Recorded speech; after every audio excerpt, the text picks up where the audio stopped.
ধৈর্য দরকার এবং কনসিস্টেন্সি দরকার, লেগে থাকতে হয়, ছেড়ে দিতে হয় না। ওকে, আজকে ক্লাসটা আমি এখানেই শেষ করবো, 5টা বাজে। কোনো প্রশ্ন থাকলে আপনারা করতে পারেন, কোনো প্রশ্ন না থাকলে আমি এখানে শেষ করবো। আমি আবার একটু বলে দিই কি কি বিষয়গুলো আলোচনা করেছি। প্রথমে বাচ্চার বিভাজন নিয়ে আলোচনা করেছি, আলোচনা করে কিছু বৈশিষ্ট্য বলেছি, কারণ বৈশিষ্ট্যগুলো না জানলে আমি ওর সাথে কানেক্ট হতে পারবো না। বলছি লজিক্যাল, বাচ্চার লজিক নাই, তো আমি ওকে আচ্ছা পার্সোনাল কোয়েশ্চেন করতে চান? আচ্ছা প্রশ্ন করতে চান, করেন, আবার প্রশ্ন করেন, সমস্যা নেই, করেন,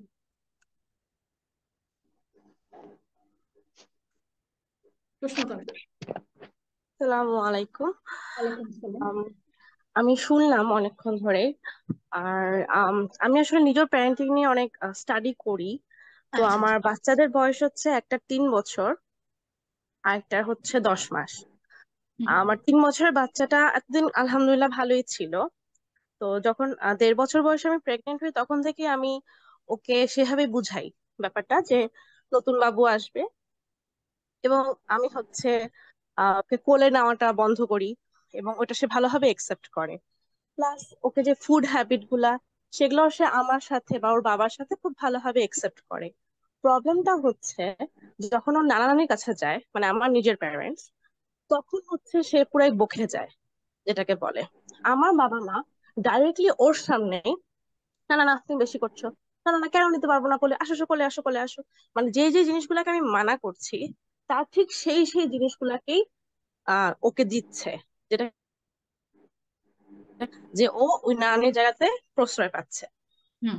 এর ফলে যেটা হচ্ছে, আর যেহেতু জিনিসটা অনেকদিন ধরেই হয়ে যাচ্ছে, 3 বছরের পরে মানে এখন এসে, মানে এখন আমি অনেক নিজেও হাঁপিয়ে গেছি কারণ আমার একটা 10 মাসের বেবি আছে। হুম। তো দেখা যাচ্ছে যে এখন সে এখন আমার কথা কোনোটা শুনতে চায় না, বা তার সমস্ত জেদ সমস্ত রাগ তার আমার উপর, Okay. এরকম হয়ে যাচ্ছে। হুম। এমন না যে আমি তাকে ফ্রিডম দেইনি, তাকে যথেষ্ট ফ্রিডম সবসময়ই দেওয়া হয়েছে। হুম। কিন্তু এরপর আমার বাবা মার সাথে সে যখন মিশতে যাচ্ছে বা ইয়ে হতে যাচ্ছে, স্পেশালি আমার বাবা মার সামনে, বাচ্চাটা পুরোই অন্যরকম একটা মানুষ হয়ে যাচ্ছে। তো এই ক্ষেত্রে আমাকে একটু পরামর্শ দেন, আমি কি আমার বাবা মার সাথে মেশা বন্ধ করতে পারবো? সেটা তো আমি পারবো না, টানানি হয় তার। না, তো এই ক্ষেত্রে আমাকে একটু কিছু একটা আইডিয়া দেন, সো দ্যাট আমি এটাকে একটু রেগুলেট করতে পারি। থ্যাংক আচ্ছা, ইউ। থ্যাংক ইউ, আপনার প্রশ্নটা কিন্তু সুন্দর, এটা আমরা একদম মানে ঘরে ঘরে ফেস করি না, এখানে অনেকে হয়তো কানেক্ট হতে পারবে প্রশ্নটার সাথে। আপনি যদি একটু খেয়াল করেন আমাদের বইতে, আপনি তো নিজেও প্যারেন্টিং বিষয়ে জানেন, আমাদের বইতে একটা সুন্দর লেখা আছে, দেখেন, বাবা মা যে কোনো সাথে দ্বিমত হলে বা এরকম একটা লেখা আছে। পেজ নাম্বারটা আমি বলতে পারছি না, আপনাদের এগুলো নতুন বই তো, আমারটাতে 13 নম্বর পেজে। তো এখানে মেন কথা হচ্ছে, এখানে আপনার বাবা মার সাথে বসতে হবে আপনার, এই যে এই পেজটা, হ্যাঁ দেখাও, এই পেজটা এর পরেরটাতে আপনার বাবা মার সাথে বসতে হবে আপনার। হ্যাঁ, এখানে ওর সাথে বাবা মার মানে আপনার বাবা মার সাথে রিলেশনটা মিশন বন্ধ করাটা প্রথম সলিউশন না, এটা তো করাই যাবে না। দ্বিতীয়ত হচ্ছে আপনার সাথে একটা দূরত্ব, সেটা প্রচন্ড ইম্পর্টেন্ট একটা বিষয়। বাবা মার মায়ের যেহেতু আপনার কাছে অন্যায় আবদার গুলো করলে পূরণ হচ্ছে না, সেজন্য আপনার সাথে রিলেশনটা খারাপ হচ্ছে, এবং সেটার জন্য দাদা নানি নানা থেকে সাপোর্টটা এসছে। তো প্রথম কাজ হচ্ছে আপনার মায়ের সাথে বসা আপনার, এবং সেটা কোনোভাবে আপনার বাচ্চার সামনে না। বাচ্চা যখন স্কুলে যাবে, বাচ্চা যখন পড়তে যাবে বা খেলতে যাবে বা ঘুম থাকবে, তখন আপনি একদম সিরিয়াসলি বসেন, সিরিয়াসলি বসেন, এটা বসে একটা মিটিং করেন, আপনি কি চান এটা ওদেরকে বলেন, ওদেরকে বলেন গলা উঁচিয়ে না। ওই যে বললাম, রাগ দিয়ে কিছু তুলে আনা যায় না, বুঝছেন, এটা ছোট হোক বড় হোক সবার ক্ষেত্রে প্রযোজ্য। আপনি এদের সাথেও খুব স্যাড ফেস নিয়ে খুব ইমোশনালি ওদেরকে কথাটা বলেন, মানে আমি চাই আমার সন্তানটা এরকম হোক, তোমরা আমাকে সাপোর্ট করো, তোমরা আমাকে সাপোর্ট করো। তো এই কথাগুলো যদি ওদেরকে বলতে পারেন, আপনার যে চাওয়াগুলো ওদের সাথে মেলাতে পারেন, তাহলে এটা প্রবলেমটা সলভ হয়ে যাবে, কারণ তখন ওই পাশ থেকে ওই সাপোর্টটা পাবে না, এটা আপনি আপনি ঠিক হয়ে যাবে, আপনার কাছে ফেরত আসবে। ঠিক আছে, আমার এখানে একটাই কথা, আপনি আপনার বাবা মার সাথে বসে কথা বলেন, ইমোশনালি বলেন। হ্যালো আপু, আসসালামু আলাইকুম। ওকে, হ্যাঁ আপু হ্যালো বলেন, হ্যাঁ আপু বলেন। আপু, আমি জি, আমার ফার্স্ট বেবির একটু বিহেভিয়ার প্রবলেম আছে, কোনো কথাই মানতে চায় না। একটা কথা বারবার বললে সে কিছুক্ষণ পরে ভুলে যায়, ওটা আমাদেরটা করছে কিন্তু আবার সে ভুলে যায়। আবার সে ওইটাই করে থাকে, নিজেরটা যেটা ওইটা করে থাকে। জুতা নিয়ে বিছানায় উঠে যাবে, বাচ্চা টেবিলে বয়স কি উঠে সাড়ে লাফালাফি ছয় করবে। বছর আমি একটু বাচ্চার বয়সটা জানতে চাই, 6.5 বছর? হ্যাঁ হ্যাঁ, 6.5 বছর। আচ্ছা, হ্যাঁ। স্কুলে গিয়েও স্ট্যান্ডিং হয়ে লিখবে, কনসেন্ট্রেশন ওই স্কুল থেকে কমপ্লেন আসছে অনেক লো। এখন কি করতে পারি আপু, আমার আরো 18 মাসের একটা বেবি আছে, ও আবার টেন্টামে, মানে আপনার ম্যানেজ করার গুলো আমার আসলে একটু জানা দরকার। আমি আসলে ফার্স্ট বেবিকে হ্যান্ডেল করতে টিপস এর কারণে আমার প্রবলেম হচ্ছে। বাসায় আমার হাজবেন্ড আছে, আমার শাশুড়ি আছেন, ওনারা একটু মানে খুব হার্ডলি চলে যান। আমার শাশুড়ি যথেষ্ট ইয়ে মানে রেসপন্সিবল। দেখা যায় ওনার কথা মানলে কিন্তু বাচ্চাকে হ্যান্ডেল করা সহজ, কিন্তু সব সময় তো আসলে এই সময় বা আগের লেভেলে বাচ্চাকে ইয়ে করা যায় না। উনি ভাবে যে সবসময় শাসন করে, সবসময় জোরে কড়া কথা বলে দিলেই শাসন হয়ে যায়। এরকম করতে যে আমার বাচ্চা আরো বিগড়িয়ে গেছে আর কি। এখন বুঝিয়ে বললে শোনে, কিন্তু কিছুক্ষণ পর সে আবার ওইটাই করে। এখন তো একটু বুঝতে পারে, যে বলে যে আমি ভুলে যাই, বা মানে অ্যাভয়েড করে চুপ হয়ে যায়। মানে খুব শাসন বেশি করলে জিনিসপত্র আরো উল্টা নষ্ট করে, মিথ্যে কথা একটু শুরু হয়ে গেছে বলা, কথা লুকিয়ে থাকে, লুকিয়ে রাখে, এরকম আর কি। ছোট বোনের সাথে একটু ইয়ে হয়ে যায়, খেলনা নিয়ে কাড়াকাড়ি হয়, এগুলা। কিন্তু ওই বিহেভিয়ার প্রবলেমটা না থাকলে আমি আসলে ওরিড হতাম না ব্যাপারটা নিয়ে। আপনি বিহেভিয়ার প্রবলেম বলতে একদম স্পেসিফিক কোনটাকে বলছেন দেখি বলেন তো? স্পেসিফিক আসলে এই যে মানে নো, হাত মুখে দিয়ে দেওয়া করতো না, ও ছোটবেলায় করতো, কামড় দিত, কিন্তু ভুলে গেছে। এখন আবার এই বাচ্চাটাকে দেখে, ছোটটাকে দেখে বা ছোটটার সাথে বিহেভ করে ওইরকম আমাকেও কামড় দিতে চায়, খুব ক্ষেপে যায়, আমাকে চায় তার। আচ্ছা, এই এটা বিহেভিয়ার প্রবলেম নিয়ে আমি কালকে প্রথমেই কথা বলবো। এই যে আপনি বললেন আচ্ছা। কামড় আর দেওয়া, মিথ্যে হোমওয়ার্ক বলা, কষ্ট হয়। হ্যাঁ, মিথ্যে। হোমওয়ার্কটা মানে ধরা খুবই কষ্ট, 2-3 মিনিট লাগে ওর শেষ করতে, কিন্তু সে করবে না, শুরু করবে না, একটা লাইন করে শুয়ে যাবে, অন্যদিকে চলে যাবে, লাফ ঝাঁপ দিবে। মিসরাও বলেছে যে ও কনসেন্ট্রেশন দিলেও 2-3 মিনিটে হয়ে যায় কাজ, কিন্তু সে দিবে না, প্রথমেই কথাটা শুনবে না।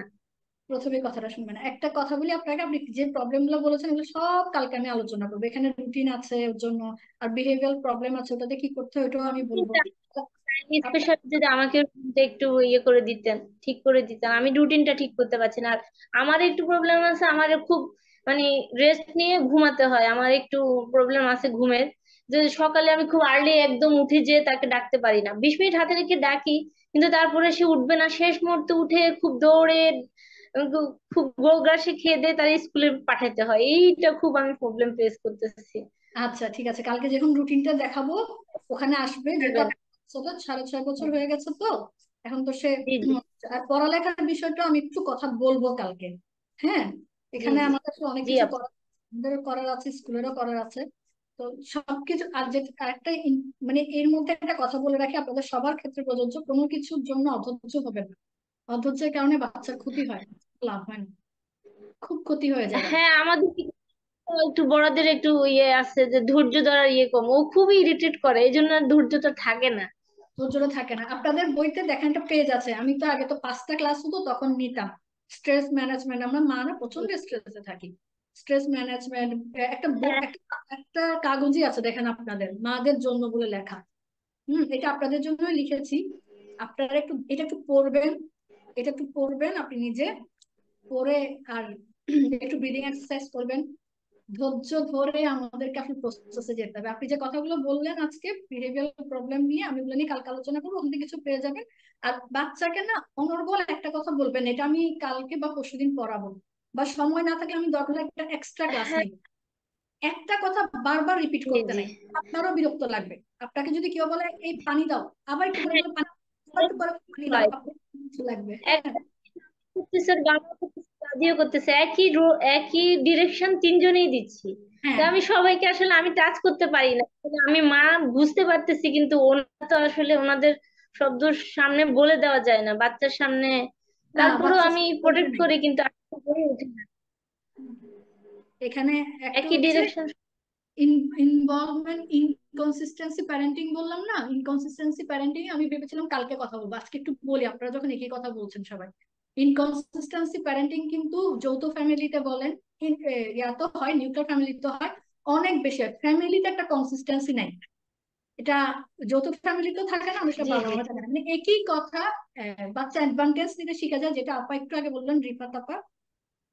বাচ্চা একটা অ্যাডভান্টেজ নিতে শিখা যায়, বাচ্চা রুলস এবং ম্যানার যেগুলো আমরা স্টাবলিশ করতে চাই ওগুলো স্টাবলিশ হয় না ইনকনসিস্টেন্সি, ফ্যামিলি ইনকনসিস্টেন্সির জন্য, যেটা খুব ইম্পর্টেন্ট হয়ে যায় আমাদের জন্য। তাই আপনাদেরকে বলবো, বাচ্চা যখন স্কুলে যাবে, আবার বলছি, কেন রিপিট করছি, বাচ্চা স্কুলে যাবে, বাচ্চা ঘুমাতে যাবে, বা মানে বাচ্চা থাকবেই না ঘরে, অথবা বাচ্চা জানবেই না, ওই সময়টা বড়দের হুম সাথে উঁচু গলায় না, ওনারা যেভাবে পছন্দ করে ওনাদেরকে, ওনারা বড়রা মানে আমাদের সিনিয়র সিটিজেনরা সবসময় যে আমরা ওদেরকে অনেক রেসপেক্ট করি, ওই বয়সটা নিয়ে, ওই রেসপেক্টটা নিয়ে আপনারা ওদের সাথে বসে কথা বলবেন, আপনারা কি চান এটা বলবেন, কি চান, কেন চান।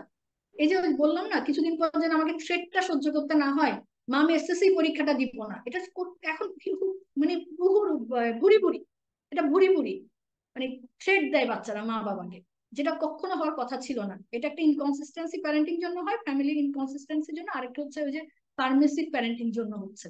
এই দুইটা বিষয়ের জন্য বাচ্চারা থ্রেট দেওয়া শিখে যাচ্ছে আমাদের ফ্যামিলিতে। তো আপনারা একটু বসবেন, আগামী 1 সপ্তাহ সময় আছে, কোন দিন সুবিধা হয় সুবিধা নিয়ে একটু বসবেন, আগে থেকে বলবেন আমি তোমাদের সাথে একটু কথা বলবো, একদম অফিসে যেভাবে করি একদম ওরকম, একটু কথা বলবো, আমাকে একটু সময় দিতে হবে, বলবেন, বসে কথা বলবেন। যখন দেখবেন আপনার হয়ে কিছু একটা বলছে, মানে বলছে না, করছে, মানে ও চকলেটটা দিল না, বা উনি কোলে নিল না আপনার নানি, অথবা আপনার শাশুড়ি বারবার কথাটা বলছে না, তখন গিয়ে আবার এটা রেকগনাইজ করতে হয়। আপনি যে চকলেটটা ওকে যে কোলে নেননি, আমি দেখেছি, আমার না খুব ভালো লেগেছে, আমার মনে হচ্ছে আমার মাটা আমাকে সাহায্য করছে।